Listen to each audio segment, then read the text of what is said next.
प्यारी सास संगत जी, प्यार से कहना धन निरंकार जी। एक बार एक बहुत बड़ा नेता एक साधु के छोटे से आश्रम में गया।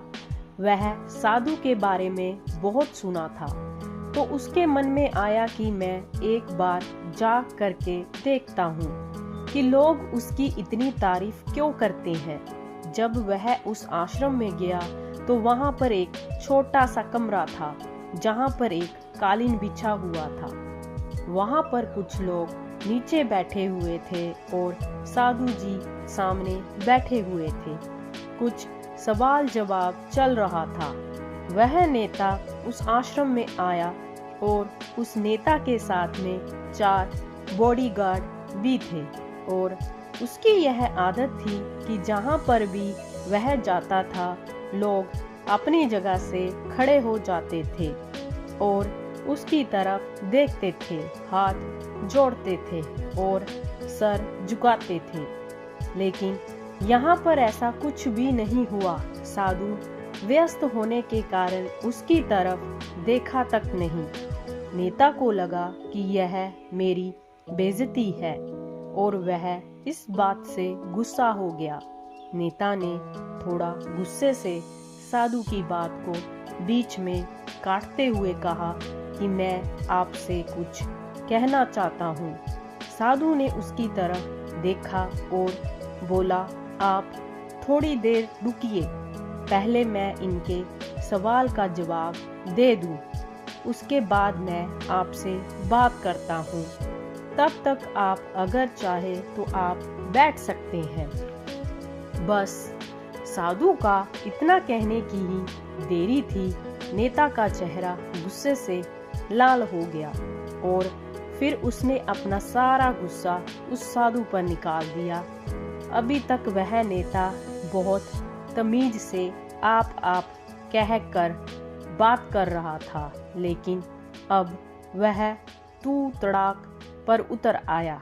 नेता ने उस साधु को कहा, तुझे पता भी है मैं कौन हूँ और तू किसके बात कर रहा है? साधु ने उसकी तरफ देखा और कहा, मुझसे इससे कोई फर्क नहीं पड़ता है कि आप कौन हैं, लेकिन आप जो कोई भी है, अगर आप चाहते हैं कि मैं आपके सवाल का जवाब दूं या आपसे बात करूं, तो आपको कुछ देर रुकना होगा।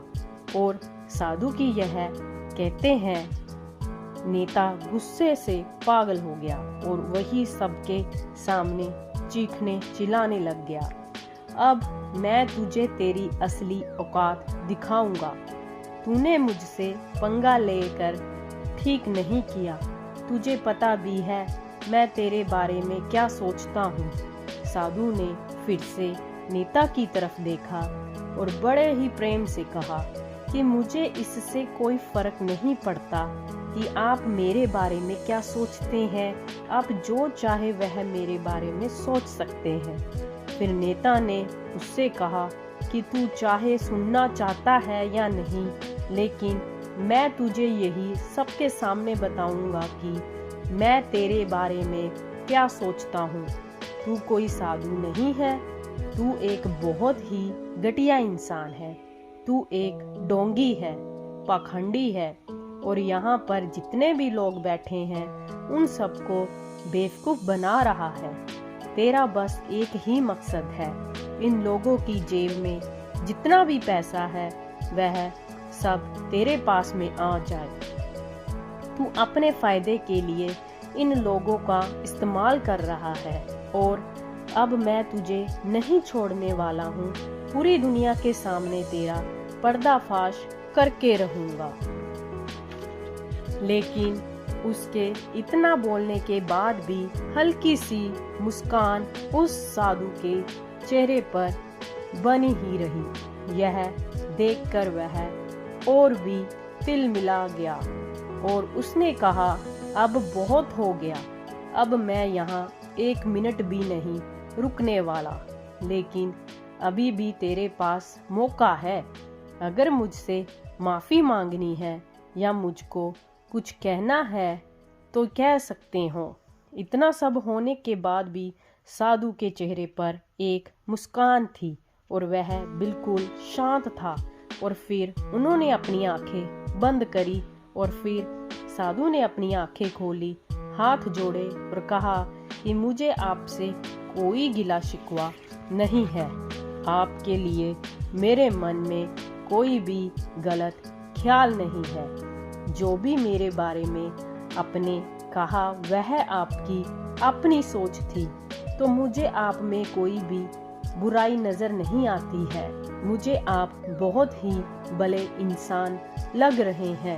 और साधु के इतना कहते ही नेताजी का दिमाग सातवें आसमान पर पहुंच गया। उसके चेहरे पर एक अजीब सी खुशी थी, क्योंकि उस साधु ने वही कहा जो बाकी सब लोग उस नेता को कहते हैं।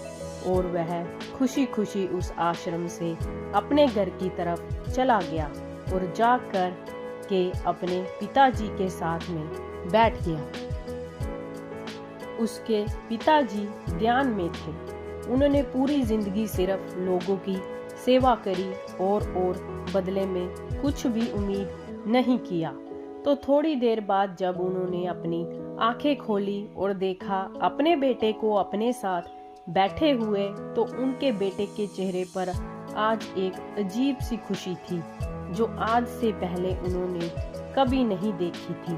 फिर उसने एक एक करके सब कुछ बताया कि आज क्या हुआ, किस तरह से वह आश्रम गया और वहां पर क्या हुआ, उसने क्या कहा और साधु जी ने क्या कहा। जब उसके पिताजी ने पूरी बात सुनी तो थोड़ा सा मुस्कुराए और अपने बेटे को देख करके बोले कि उन्होंने तुम्हारी तारीफ नहीं करी, क्योंकि उन्होंने वह नहीं कहा कि जो तुम हो, उन्होंने वह कहा कि जो वह खुद है। और तुमने जो भी कुछ उनको कहा वो नहीं कहा कि जो वो है, बल्कि तुमने वह कहा जो तुम खुद हो। यही बात वेदों में भी कही गई है। यथा दृष्टि तथा सृष्टि। यह दुनिया तुम्हें वैसी नहीं दिखती जैसी यह दुनिया है। यह दुनिया वैसी दिखती है तुम्हें जैसे तुम खुद हो। जिसकी नजर जैसी है उसके लिए यह दुनिया वैसी ही है। तो अगर तुम अपनी दुनिया को बदलना चाहते हो तो उसका सिर्फ एक तरीका है, अपनी नजर को बदलो। धन निरंकार जी।